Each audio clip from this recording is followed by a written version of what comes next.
Merhaba. Doğrudan konuya girelim çünkü bugün gerçekten büyüleyici bir hikayemiz var. Düşünün ki bir kültürün tüm hafızası, acıları, sevinçleri tek bir insanın sesine sığdırılmış. İşte bugün 1936 ile 1996 yılları arasında yaşamış, Kürt sözlü edebiyatının ve Serhat ekolünün tartışmasız en büyük efsanesi olan Şakir Deniz'i yani namı diğer Dengbeş Şakiro'yu inceliyoruz. Bu sıradan bir biyografi değil dostlar. Bu, insan sesinin tek başına nasıl devasa bir arşive dönüştüğünün hikayesi. Hazırsanız bu efsanenin dünyasına dalalım. Şimdi Shakiro'dan bahsederken sıradan bir şarkıcıdan bahsetmiyoruz. Ona boşuna Şahe Dengecan yani Dengbejlerin Şahı ya da Keve Ribat demiyorlar. Peki birine durup dururken neden Şah ünvanı verilir? Sadece sesi güzel diye mi? Yok hayır. Kesinlikle hayır.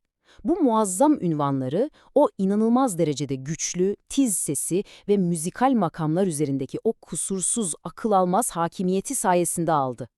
Şöyle düşünün, o söylemeye başladığında zaman durur, herkes adeta hipnotize olurmuş.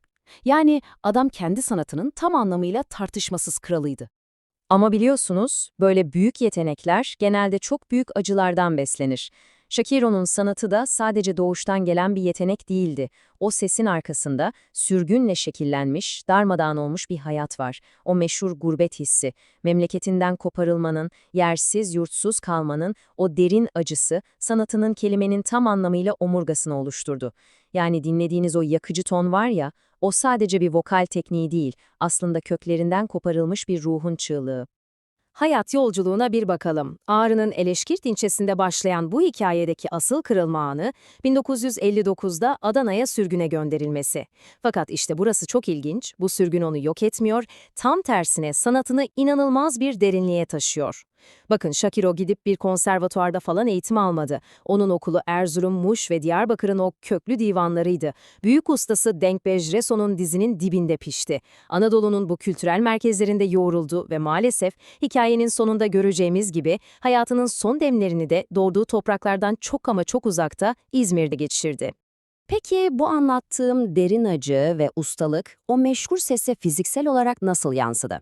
Biliyor musunuz, müzik tarihinde bazı isimler sadece şarkı söylemez, sesi resmen yeniden icat ederler. Shakira'nın performansını insanüstü, evet kelimenin tam anlamıyla insanüstü kılan şey de tam olarak buydu. Onu o şah mertebesine çıkaran şey sadece anlattığı hikayeler değil, o hikayeleri nasıl anlattığıydı, yani işin mutfağıydı. İşte bu noktada Kürtçe bir terim devreye giriyor. Kul kulandin.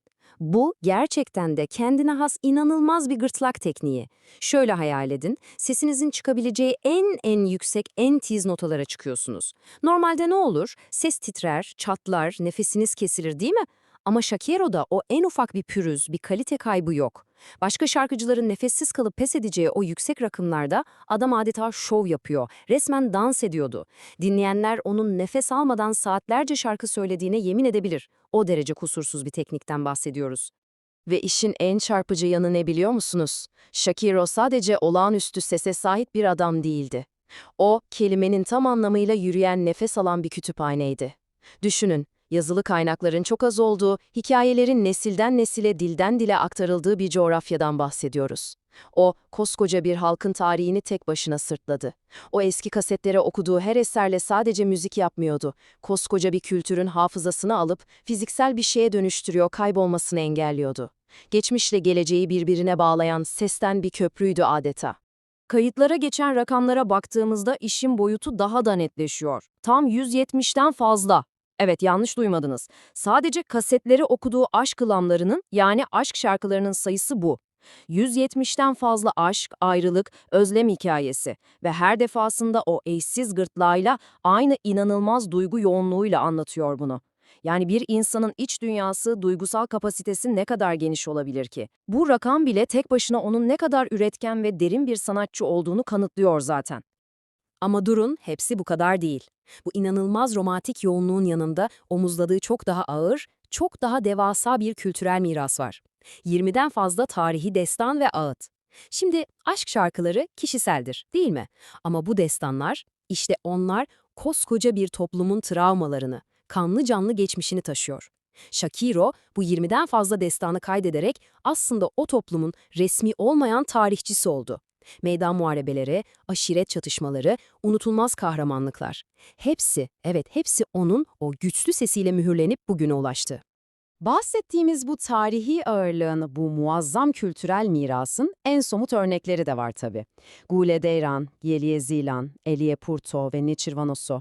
Bunları sadece birer şarkı adı gibi düşünmeyin, bunlar kelimenin tam anlamıyla edebi şaheserler, kültürel mihenk taşları. Yüzlerce yıl öncesinden gelen o antik geleneklerin, destanların, şekilen acıların bugün hala bozulmadan kalabilmesine, işte bu başyapıtlara ve tabii ki onların nefesiyle var eden Dengbejak Shakiro'ya borçluyuz. Evet, buraya kadar muazzam bir sanatçıdan, o krallara layık eşsiz yetenekten ve bıraktığı devasa hazineden bahsettik. Fakat burada biraz duraklamamız, anlatımızın tonunu biraz düşürmemiz ve çok karanlık, acı bir gerçeğe yüzümüzü dönmemiz gerekiyor. Çünkü Şahe Dengbeja'nın hikayesi ne yazık ki öyle sahnede çılgın alkışlar eşliğinde bitmiyor. Hayatının son durağı olan İzmir'de geçirdiği o son yıllar gerçekten yürek burkan, çok trajik bir ironiyi barındırıyor içinde.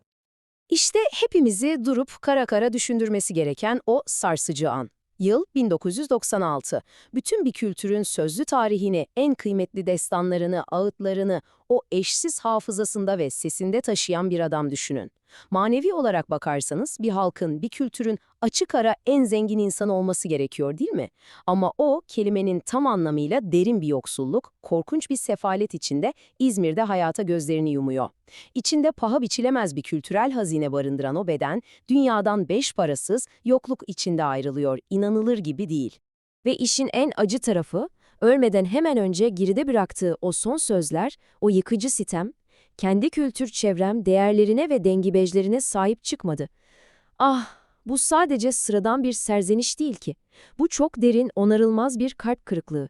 Düşünsenize, bütün hayatını, tarihini, anılarını kurtardığınız, sesinize emanet ettiğiniz o insanlar, hayatınızın en zor, en karanlık günlerinde sizi yapayalnız bırakıyor. Kral, o çok hak ettiği tacı elinden alındığı için değil, bizzat kendi halkı tarafından unutulduğu için veda etti bu dünyaya. Bu sarsıcı ağır hikayeyi bitirirken aklınıza kazınmasını istediğim çok hayati bir soru var. Toplumsal hafızamızı ayakta tutan, tarihimizin gerçek sesleri olan bu insanları o karanlığa terk etmemeyi ne zaman nasıl öğreneceğiz? Shakiro'nun o efsanevi sesi bugün hala kasetlerde, dijital mecralarda yankılanıyor olabilir, evet. Ama onun o trajik sonu, kültürel değerlerimize onlar yaşarken nasıl sahip çıkmamız gerektiği konusunda hepimizin omuzlarına çok ama çok ağır bir sorumluluk yüklüyor. Bu anlatımızda Deng ve Shakiro'nun o muazzam hayatına ve sanatına şöyle bir ayna tuttuk. Umarım sizler için de ufuk açıcı ve dokunaklı olmuştur. Bir sonraki incelememizde yepyeni bir konuyla görüşmek üzere. Kendinize çok iyi bakın. Hoşça kalın.